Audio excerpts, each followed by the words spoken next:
Hi kitchen friends, I have another tea party recipe to share with you today. It is for peanut butter jelly rolls. This is them. Aren't they cute? So dainty.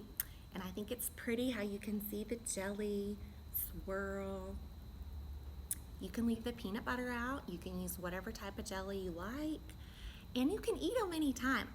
I do think they make a really good and pretty tea party treat. So let me show you how to make them. To make peanut butter and jelly roll-ups, you're gonna need peanut butter, jelly, bread with the crust removed, spreaders, something to roll out the bread.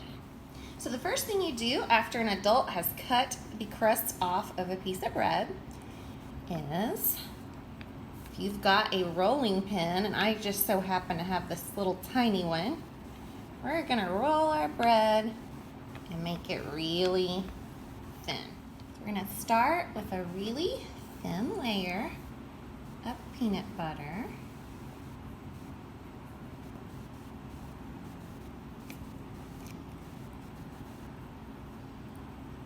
And then we're gonna add a thin layer of jelly. You can use whatever flavor of jelly you like. I'm using grape. Some people like different things with their peanut butter. So, whichever you use, kind of do a thinner layer than you might would for a regular sandwich, because we are now going to roll it up. So, just take your fingers and very carefully, this is really good practice, start to roll.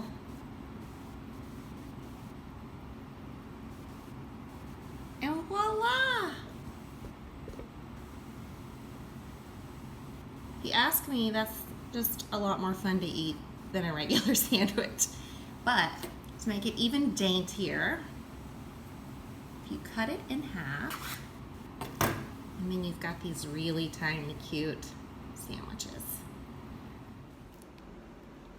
Our story today is Say Hello, Sophie by Rosemary Wells, published by Viking. In the window of Belinsky's bakery was a tray of crocodile cream puffs. Sophie wanted one.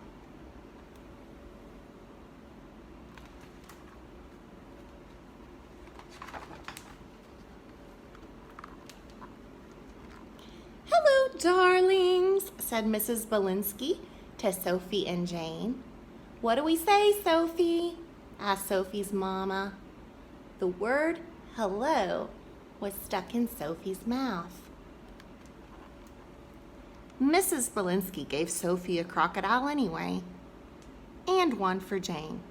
"Bye-bye," said Jane.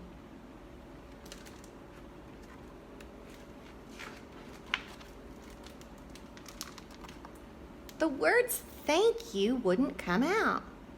"We are going to have to practice big girl hello and big girl thank you, Sophie," said Mama. But it was just too embarrassing for Sophie to say those grown-up words.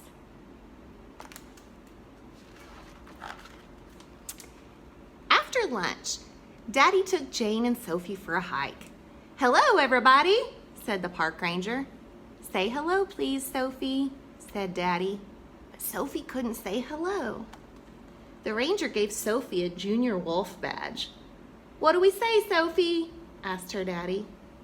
Thank you shrank to the size of a pea on Sophie's tongue. "We need to practice this hello business," said Daddy.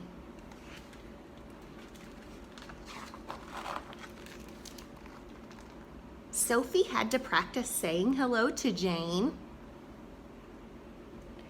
Sophie said hello to the chickadees at the bird feeder.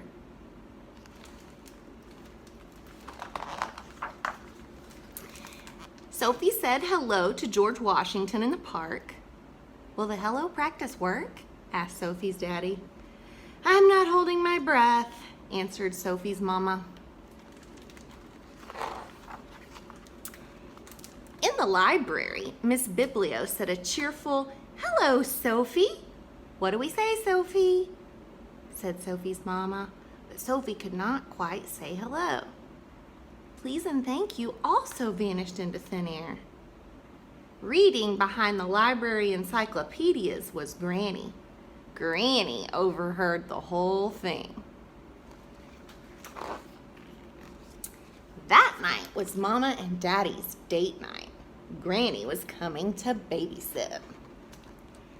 "Zeke's Palace of Ice Cream is having a sale," said Granny. "Let's go," said Sophie. "Bye-bye," said Jane. They went. But suddenly, right outside Zeke's, Granny said, "Oh my, I have a toothache. I'd better sit down. Brave girl, take charge." All alone, Sophie entered Zeke's Palace of Ice Cream. "Hello," said Zeke. No one was there to tell Sophie what to say.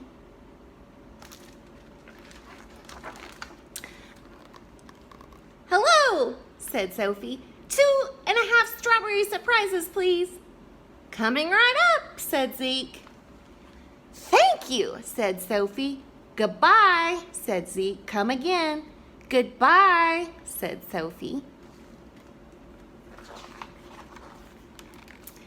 The strawberry surprise did a world of good for Granny's toothache. Mama and Daddy came back from the movies. "Good night, Sophie," said Granny. "Good night, Granny," said Sophie. "And good night, Jane," said Granny.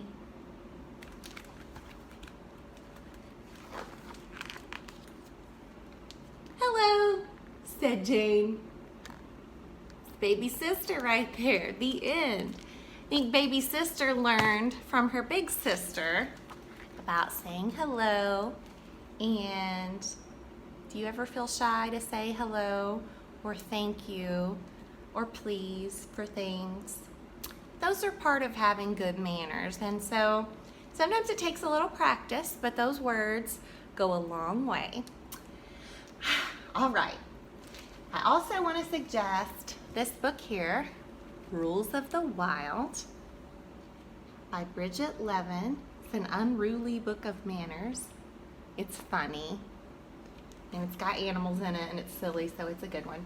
And then I also wanted to show you, if you're a fan of Fancy Nancy, or maybe you don't know Fancy Nancy, but Fancy Nancy Tea Parties by Jane O'Connor is not a regular storybook. It actually has recipes and ideas for things to do, to decorate if you have tea parties, if that's something you enjoy, which I personally do.